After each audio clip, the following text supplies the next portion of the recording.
Hello and welcome to Challenge Your Mind, Change the World, the podcast where we dive deep into the art of communication and critical thinking, and how these essential skills can transform our relationships and our futures with our teens. I'm your host, Francesca Hudson, the classic high school teacher, a writer, entrepreneur, and an advocate for meaningful conversations. Each episode, I explore strategies and share insights on how parents can enhance their communication with their children. It's not just about talking, it's about listening, understanding, and fostering an environment where critical thinking thrives. I'm here to equip you with the tools not only for immediate improvements in your family interactions, but also to set up our teens for long-term success in every aspect of their lives. So whether you're on your morning commute or winding down for the evening, join me as we unlock the potential of our conversations to shape a brighter, more thoughtful world. Let's get started. Hey there, and welcome back to Challenge Your Mind, Change the World. I'm Francesca Hudson, and today we're tackling something that's quietly shaping the way our teens navigate life. I like to call it the avoidance cycle. And we see this as educators and we see this as parents. Now, this is something that I see all the time, whether it's in the classroom, in coaching, or even in conversations with parents who say, I don't get it. My teen used to be so confident and now they hesitate over everything.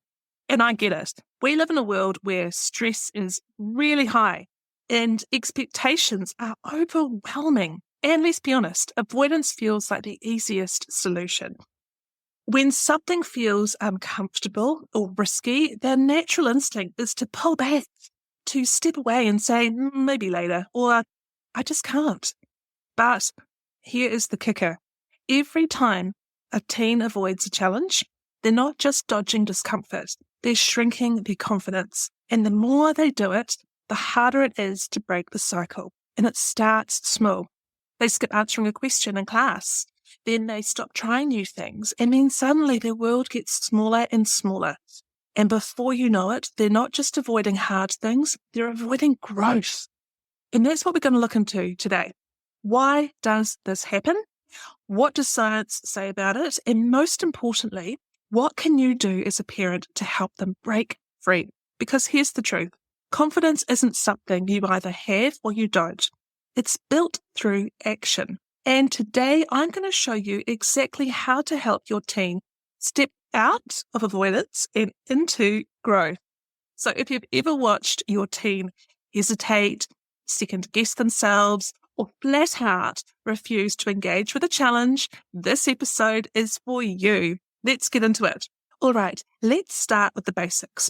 Avoidance is a natural human response to discomfort, right? It's wired into us.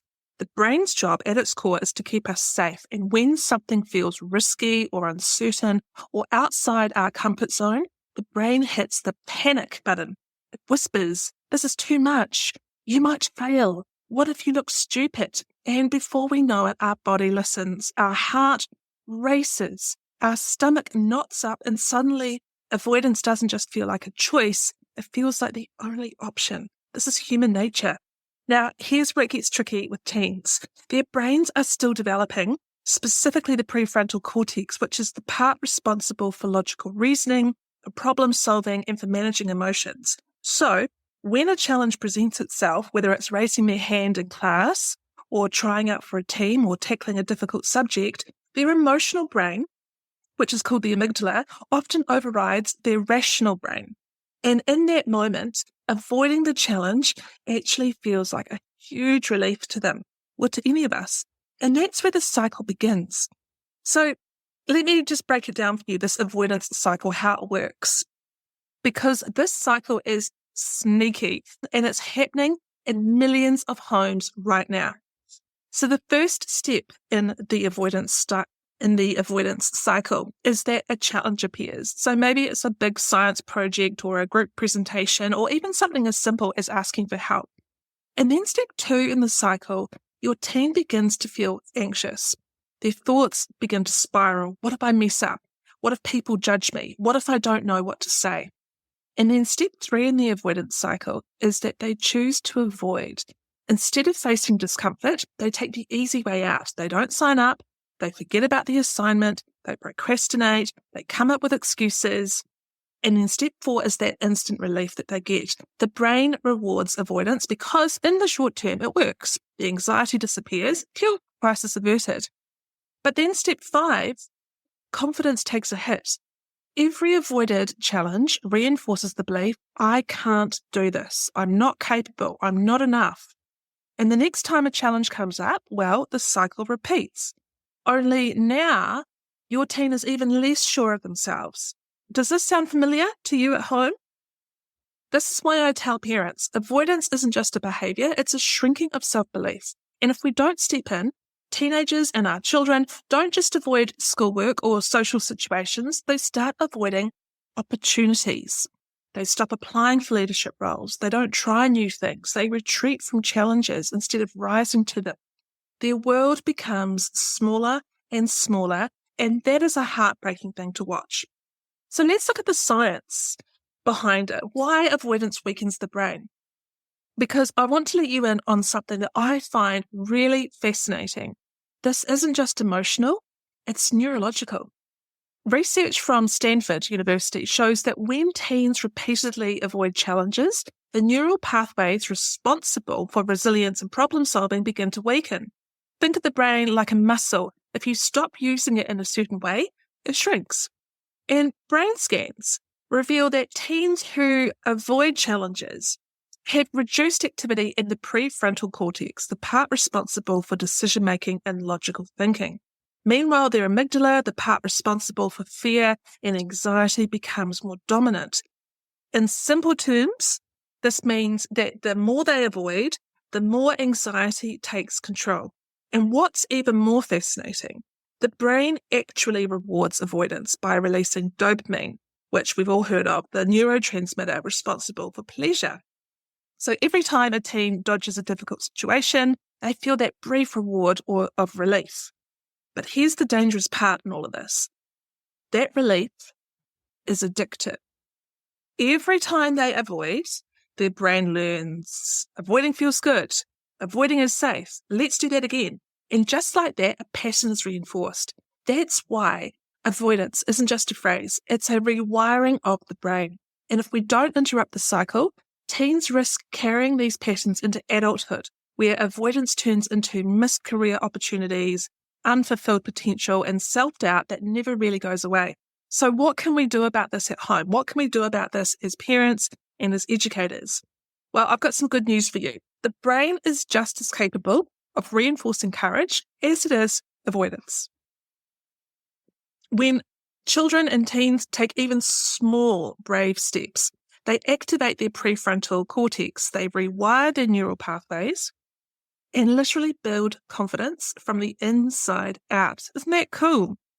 And in just a minute, I'm going to share exactly how you, as a parent, can help your teen retrain their brain and break out of that avoidance cycle that they might be going through and step into courage instead of fear.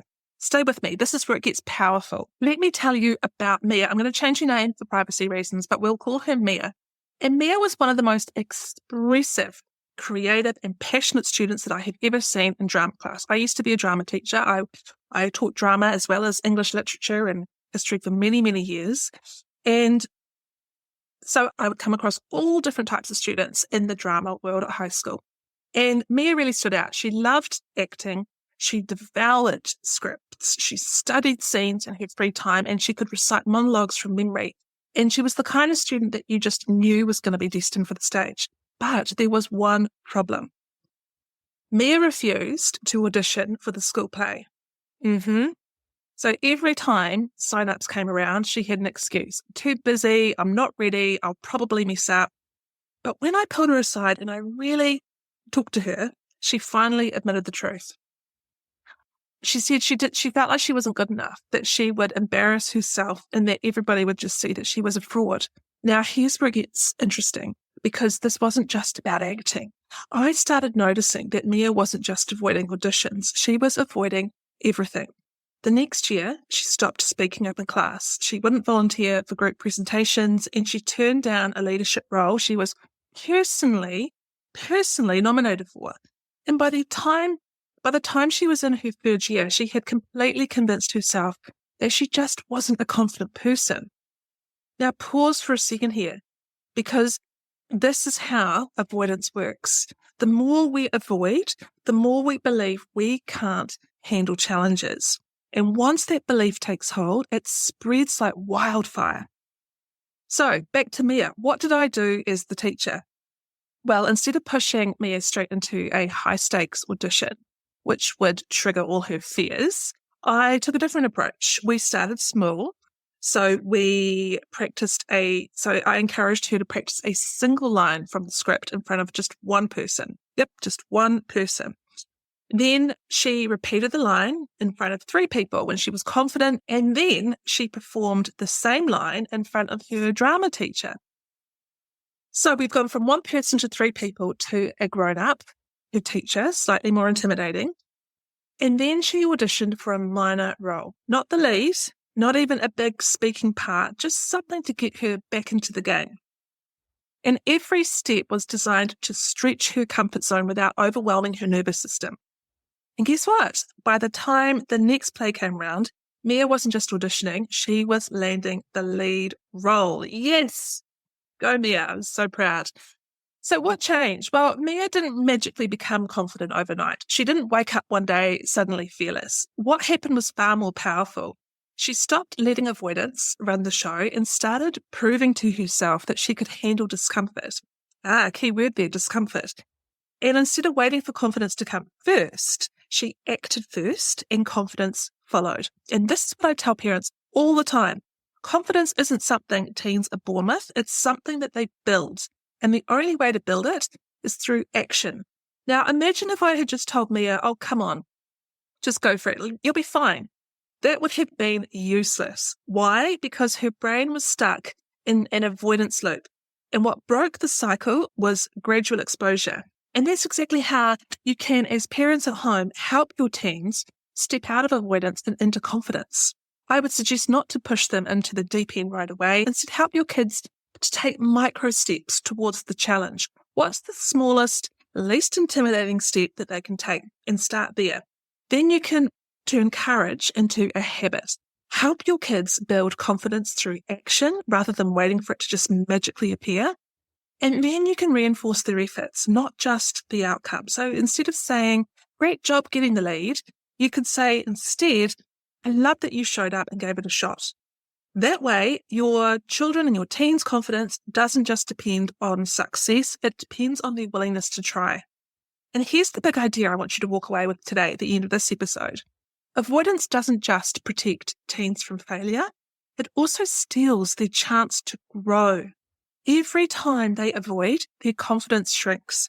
But every time they take action, no matter how small, they're proving to themselves that they can handle challenges. And once they start proving that to themselves, everything changes. So now that we understand how avoidance shrinks confidence, let's talk about the most important part, how to break the cycle. And if your teen is stuck in avoidance mode, it's not enough to just say, be more confident or just do it. If only it was that easy, right? Instead, we need to work with the brain, not against it. This is where I get into my real passion, neuroscience. And here are 3 powerful research-backed strategies to help your teen or your child to step out of avoidance and into action. So the first one is the use the 10-second rule. Have you ever noticed that the anticipation of doing something is often worse than actually doing it? It's like going to the gym. Just get in the car and go to the gym. You don't have to do the workout, just get there. And then when you're there, you're like, well, I'm here now. I might as well start working out. It's kind of the same thing for teens and for kids.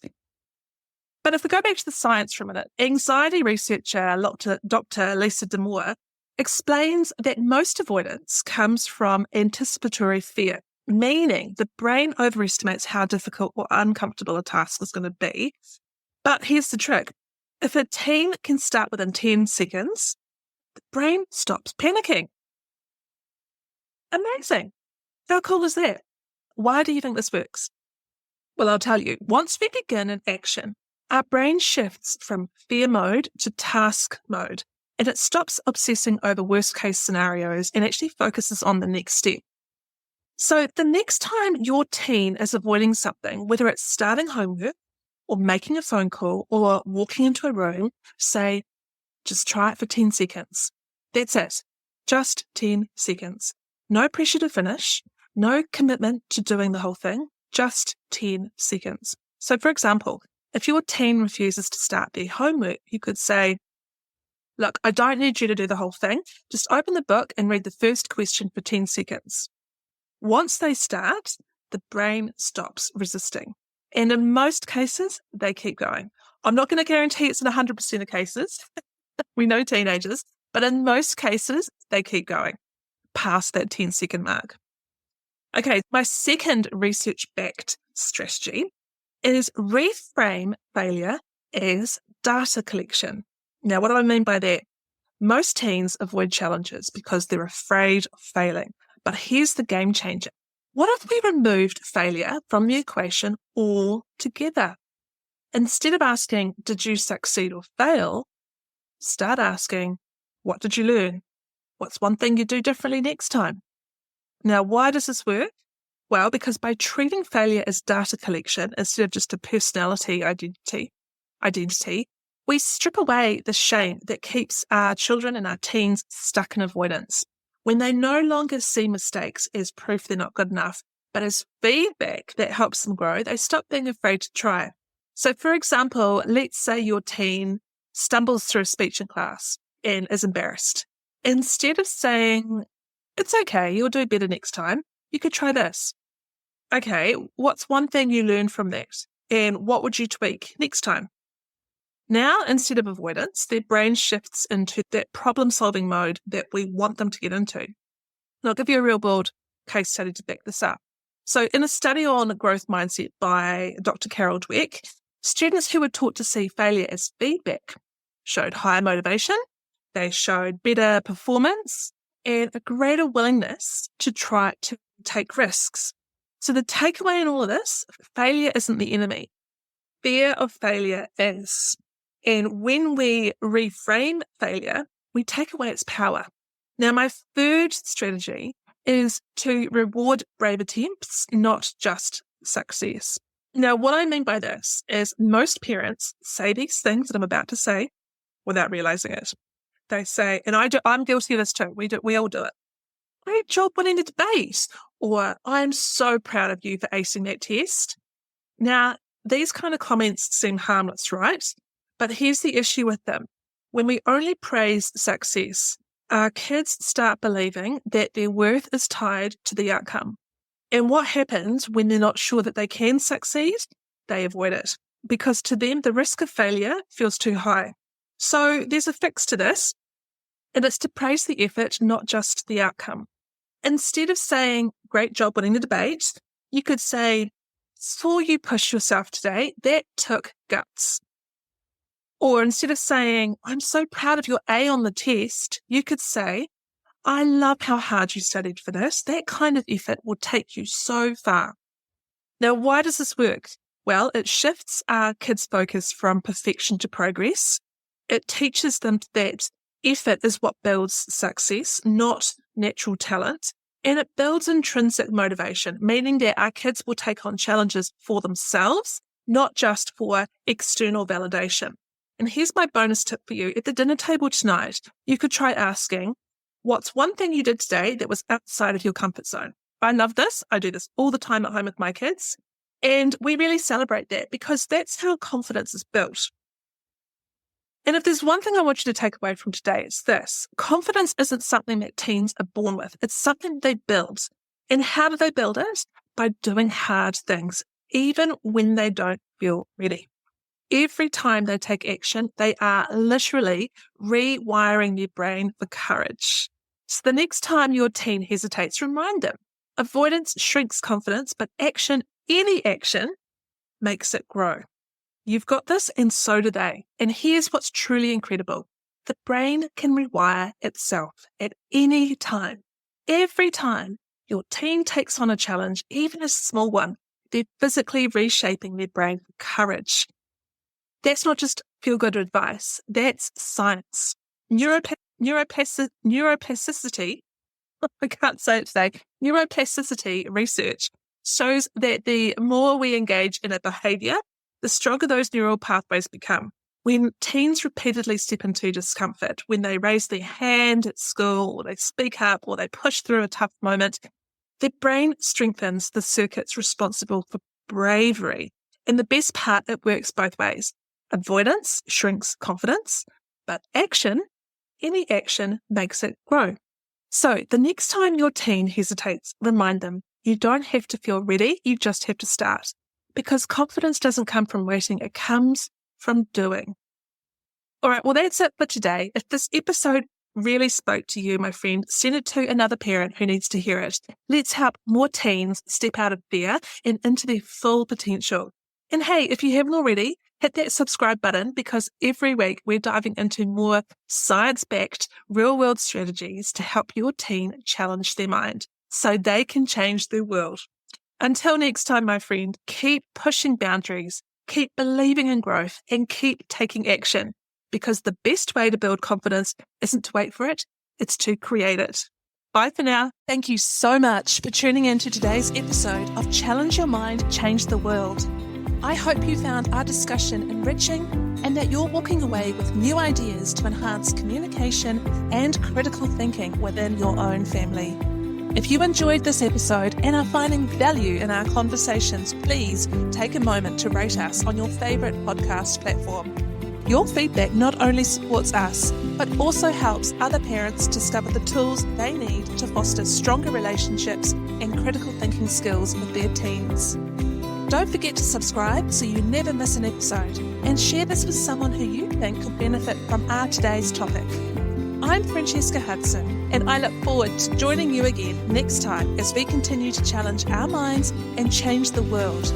Until then, keep thinking critically and communicating effectively.